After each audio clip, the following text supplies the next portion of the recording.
사도행전 27장 27에서 44절 말씀입니다. 열 나흘째 되는 날 밤에 우리가 아드리아 바다에서 이리저리 쫓겨가다가 자정쯤 되어 사공들이 어느 육지에 가까워지는 줄을 짐작하고 물을 재어보니 20길이 되고 조금 가다가 다시 재니 15길이라.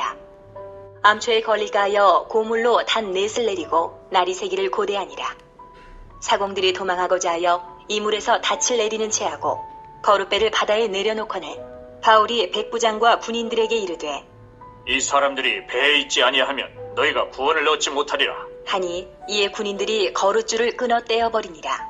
날이 새어가매 바울이 여러 사람에게 음식 먹기를 권하여 이르되 너희가 기다리고 기다리며 먹지 못하고 줄인 지가 오늘까지 열 나흘인즉 음식 먹기를 권하노니 이것이 너희의 구원을 위하는 것이요 너희 중 머리카락 하나도 잃을 자가 없으리라 하고 떡을 가져다가 모든 사람 앞에서 하나님께 축사하고 떼어 먹기를 시작하매 그들도 다 안심하고 받아 먹으니 배에 있는 우리의 수는 전부 276명이더라.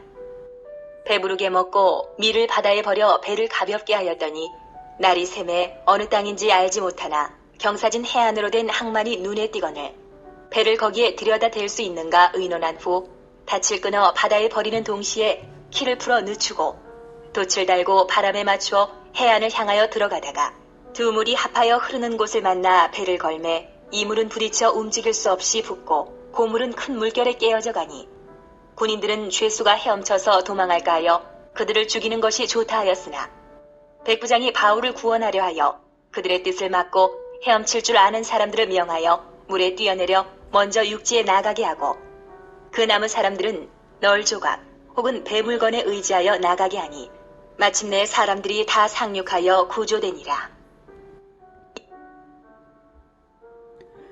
사랑하는 형제 여러분, 9월 13일 월요일 저녁 묵상에 오신 것을 환영합니다. 사도 바울이 로마 황제에게 상소하여서 바울은 미결수의 신분으로 로마로 향하는 배를 타고 압송되는 중에 유라굴로라는 광풍을 만났습니다. 바울 자신은 로마에까지 갈 것을 주님이 미리 알려주신 바가 있어서 안전을 확신했지만 276명의 안전을 확신할 수는 없는 상황에서 주님은 바울에게 24절에 이렇게 말씀을 하셨죠. 바울아, 두려워하지 말라. 네가 가이사 앞에 서야 하겠고 또 하나님께서 너와 함께 항해하는 자를 다 내게 주셨다. 이렇게 알려주셔서 바울은 276명의 안전을 확신했고 승객들을 위로했습니다. 그러나 아직은 광풍이 멈추지 않은 중에 날이 더 지나갔습니다. 27절 열 나흘째 되는 날 밤에 미항을 출발한 지 14일째입니다. 자, 우리가 아드리아 바다에서 이리저리 쫓겨가다가 아드리아 바다는요. 아드리아 바다라고 하는 부분은 바로 여기인데요. 근데 이 지도에서는 이곳이지만 신약 시대에는 이 멜리데 섬, 여기가 멜리데 섬, 몰타 섬의 멜리데 섬입니다. 멜리데 섬과 여기 아가야 지역 요 부분 펠로폰네소스 반도 사이의 지중해 이 부분을 아드리아해라고 불렀습니다. 그래서 이곳을 방향 없이 막 흔들려 간 거죠. 이리저리 밀려 다닌 것입니다. 28절 아드리아 바다에서 이리저리 쫓겨가다가 27절이네요. 쫓겨가다가 자정쯤 되어 사공들이 어느 육지에 가까워지는 줄을 짐작하고 자정쯤 비록 밤이지만 경험 많은 사공들은 육지가 가까워지는 줄을 알아차렸는데요. 28절 물을 재어보니 수심을 재어봤어요. 20길이 되고 조금 가다가 다시 재니 15길이라 27m까지 아주 급격하게 수심이 얕아지고 있었습니다. 아주 소망적이죠. 그런데 지금 광풍은 불고 있어요. 그래서 29절 암초에 걸릴까 하여 고물로 넷을 내리고 날이 새기를 고대하니라. 광풍은 여전하고 급격히 해안에 가까워질 때는 암초에 걸려 배가 파선할 가능성이 있었어요. 그래서 마침 수심이 얕아지니까 닻을 내려서 배를 정지시킨 것입니다.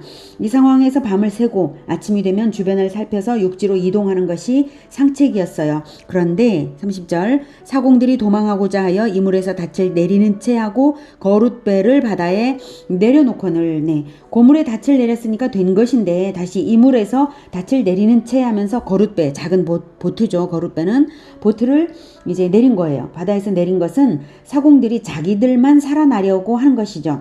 배가 크고 상황이 어떻게 될지 알 수 없으니까 배가 파손하거나 이런 상황이 발생하면 거룻배를 먼저 차지하는 사람들만 살아나잖아요. 그래서 거룻배 몇 개 가지고 276명이 구조될 수는 없을 것을 선원들은 생각하고 거룻배를 먼저 챙겨 바다로 내린 것입니다. 이 사람들은 바울이 말한 주님의 안전보장을 믿지 못하고 아주 얕은 꾀로 이기적인 행동을 하고 있는 것이죠.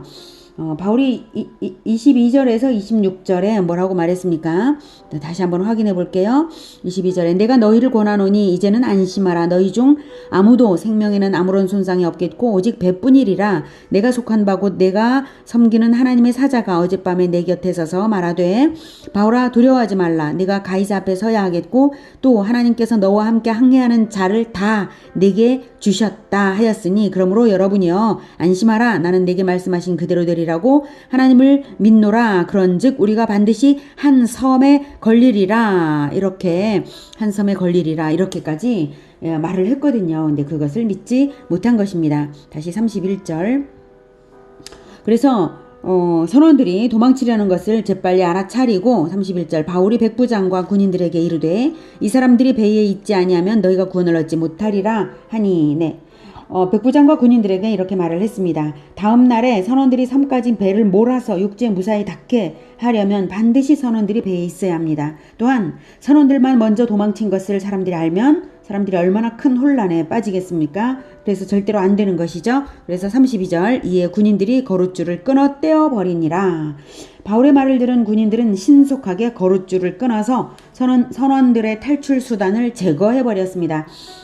거룻배 하나라도 귀한 상황이긴 하지만 선원들의 탈출을 막는 것이 더 급한 일이었습니다.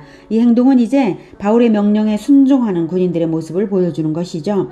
미항에서 바울의 말을 무시하던 때와는 사뭇 다른 모습입니다. 33절 날이 새어가매 바울이 여러 사람에게 음식 먹기를 권하여 이르되 너희가 기다리며 먹지 못하고 줄인 지가 오늘까지 10나흘인즉 14일 동안 아예 굶은 건 아니고 아마도 정상적인 식사를 14일 동안 하지 못했기 때문에 이렇게 말했고요. 음식 먹기를 권하노니 이것이 너희의 구원을 위하는 것이요 너희 중 머리카락 하나도 잃을 자가 없으리라 하고 네 너희의 구원을 위하는 것이요 즉 이제 널 조각을 의지해서라도 육지에 닿으려면 체력이 필요하죠. 헤엄쳐서도 가야 되고요. 그러면 그래서 이렇게 위로하면서 권했습니다. 머리카락 하나도 잃을 자가 없다는 것은 정말로 문자적으로 머리카락 하나도 잃지 않는다 이 뜻이 아니라 하나님의 완전한 보호라는 의미의 이스라엘의 속담적인 표현입니다. 자, 35절 떡을 가져다가 모든 사람 앞에서 하나님께 축사하고 떼어 먹기를 시작하매 그들도 다 안심하고 받아 먹으니 네. 모든 사람 앞에서 하나님께 축사했다는 것이 참 의미 깊죠. 그리고 그들도 안심하고 다 받아 먹었습니다. 이제는 모든 사람들이 바울이 믿는 하나님께 자신의 생명의 구원을 소망하고 있는 것입니다. 37절 배에 있는 우리의 수는 전부 276명이더라. 네, 음식을 나누다 보니 숫자도 확인이 되었네요. 38절 배부르게 먹고 밀을 바다에 버려 배를 가볍게 하였더니 네, 이제 육지에 이르기 위해 배를 가볍게 했습니다. 276명의 식량이었으니까 버린 밀의 양도 아주 많았을 거예요. 39절 날이 새매 어느 땅인지 알지 못하나 경사진 해안으로 된 항만이 눈에 띄거늘 배를 거기에 들여다 댈 수 있는가 의논한 후 닻을 끊어 바다에 버리는 동시에 키를 풀어 늦추고 돛을 달고 바람에 맞추어 해안을 향하여 들어가다가 네. 자 이제 해안이 보이니까 최후의 소망으로서 배를 최대한 가볍게 하기 위해서 닷까지 끊어서 배를 가볍게 했어요. 그리고 오직 해안으로 가기 위해서만 이제 나아갔습니다. 41절 두 물이 합하여 흐르는 곳을 만나 배를 걸매 이 물은 부딪혀 움직일 수 없이 붙고 고물은 큰 물결에 깨어져 가니 네. 예상치 않게 육지에서 흘러내린 물과 바닷물이 합류하는 곳, 두 물이 합류하는 곳에 걸려서 배의 앞머리가 쏠려 들어간 것입니다. 두 물이 합류하는 곳이니까 아주 이제 물살이 강하게 한쪽 구석으로 이렇게 박혀 들어간 거죠. 자, 그런데 공교롭게도 배의 뒷부분은 이제 파손되었습니다. 아주 큰 난관이죠. 자, 이로써 바울의 예언대로 이제 되어 가는 중인데요. 42절 군인들은 죄수가 헤엄쳐서 도망할까 하여서 그들을 죽이는 것이 좋다 하였으나 네. 배는 파손되어 가고 육지가 보이는 상황이기 때문에 죄수들이 도망칠 가능성은 충분했습니다. 그리고 아마도 죄수들은 광풍 상황 때문에 쇠사슬을 풀어준 것 같습니다.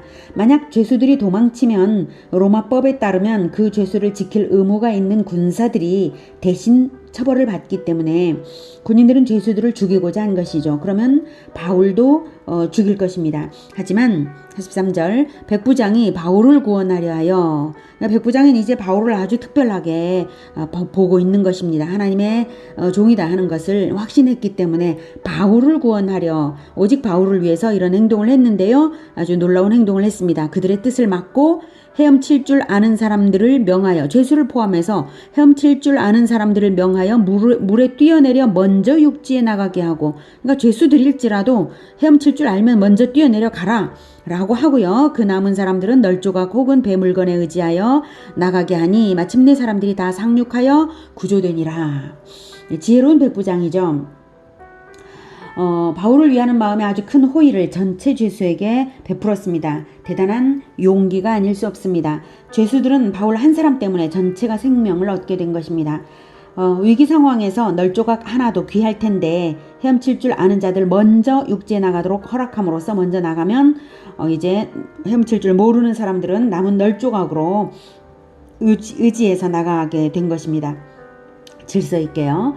자, 이렇게 해서 모든 사람이 구조되고 바울의 예언대로 되었습니다. 파손되지만 섬에 상륙하고 모든 생명에는 지장이 없을 것이라고 바울이 말한 대로 된 것입니다. 이렇게 해서 모든 사람들이 바울을 신뢰하게 되었습니다. 하나님께서는 276명을 바울에게 맡겨서 하나님을 믿어 구원을 얻게 하려고 광풍까지 주셨던 것입니다. 하나님이 복음 전도자에게 주시는 것은 결코 나쁜 것이 없습니다. 언제나 하나님의 뜻이 이루어지도록 역사하시는 줄을 믿습니다.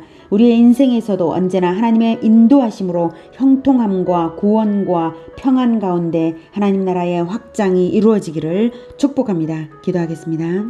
하나님, 우리 인생에서는 정말 어려운 일들이 많이 있습니다.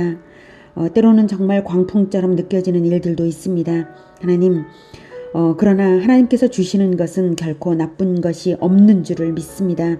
하나님, 언제나 복음화를 위하여 살고 제자화를 위하여 살고 하나님의 뜻을 위하여 하나님 나라를 건설하기 위하여 살고자 하오니 주님, 우리를 붙들어서 오직 하나님께 순종되게 하여 주시고 사람들의 구원을 위하여 섬기게 하여 주시옵소서. 우리가 그렇게 살아가고자 하오니 늘 우리를 붙들어 주시고 하나님께서 인도하시고자 하는 것을 늘 알게 하여 주시며 하나님께서 사람들을 붙여주심으로 말미암아 하나님께서 기뻐하시는 구원이 이루어지고 하나님 나라가 이루어지는 역사가 늘 우리에게 있게 하여 주시옵소서. 늘 우리를 인도하여 주시며 하나님 나라를 위하여 영광 받아 주시는 하나님께 예수 그리스도 이름으로 기도드립니다.